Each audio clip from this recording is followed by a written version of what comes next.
Hey, what's up guys? This is Anthony from Anthony's Customs, and for this review, we are looking at the Hiya Toys Aliens Colonial Marines figures. I have three different ones here. We're looking at Cruz, Redding, and Bella. I figured I'd just do them all at once because they're smaller figures, and so I can fit them in a review at the same time. That's not really how it works, but I just decided to do them all at once. So we're going to look at them. They're okay. I don't really collect this size. They sent me these for a review so I could show you guys.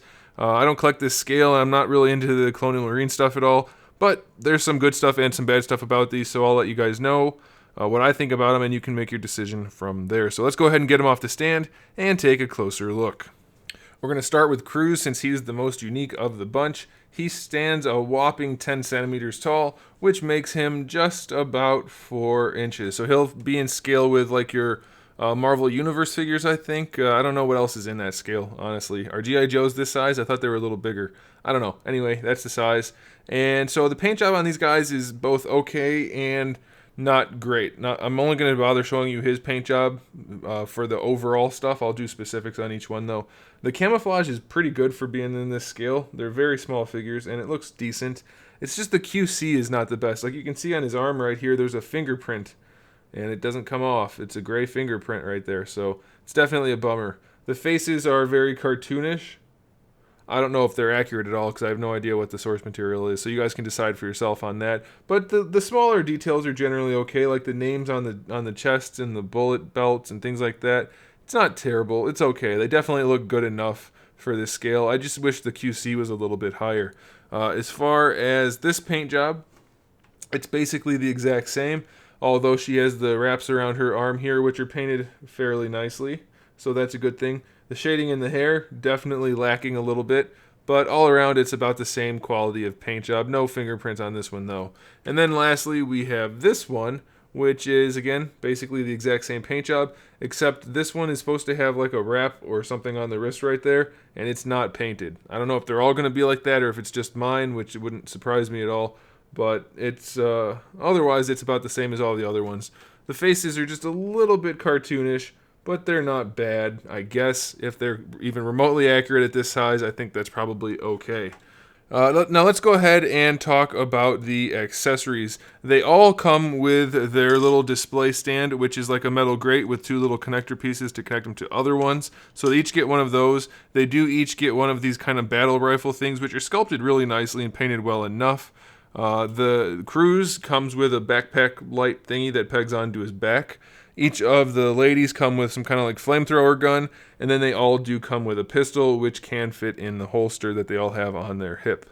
So that's it for accessories. Not the most, but probably enough. As far as articulation goes, this guy's got a ball peg for the neck and a ball peg for the head. However, the one for the head doesn't seem to want to move, so it's just moving around on the neck. The shoulder is a swivel hinge, which gives you decent enough range. Full rotation. No bicep swivel. You do get that in the elbow, which is just a single joint, not quite 90 degrees, and you do get your rotation down there like I mentioned.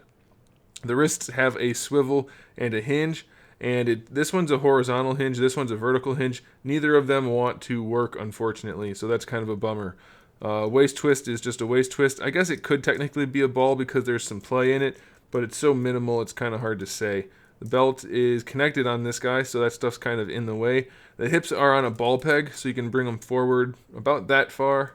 Going forward, not so far going back. Can't go out to the side at all due to these pouches. There is a thigh swivel in there, which works well enough.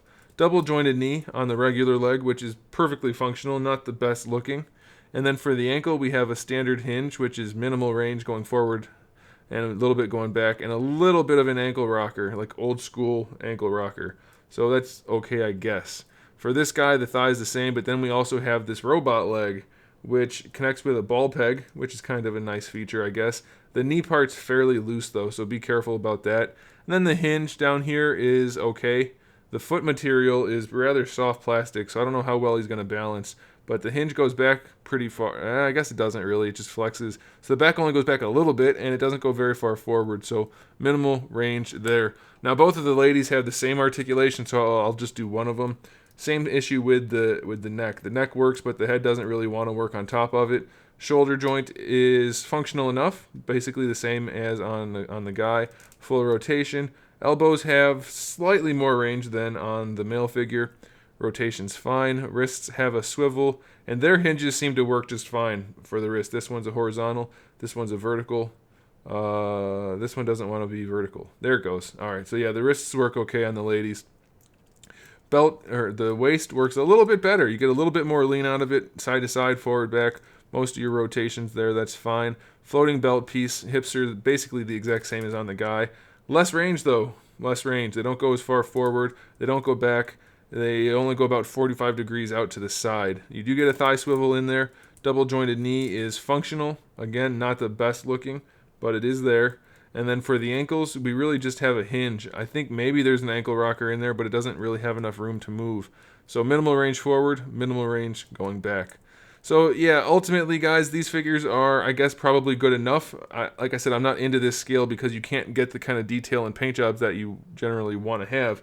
So I'm not 100% fluent on what you can expect out of this kind of figure.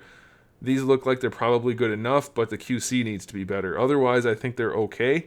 But I can't necessarily recommend them because the QC is not very high. It's not a very good finish on this product.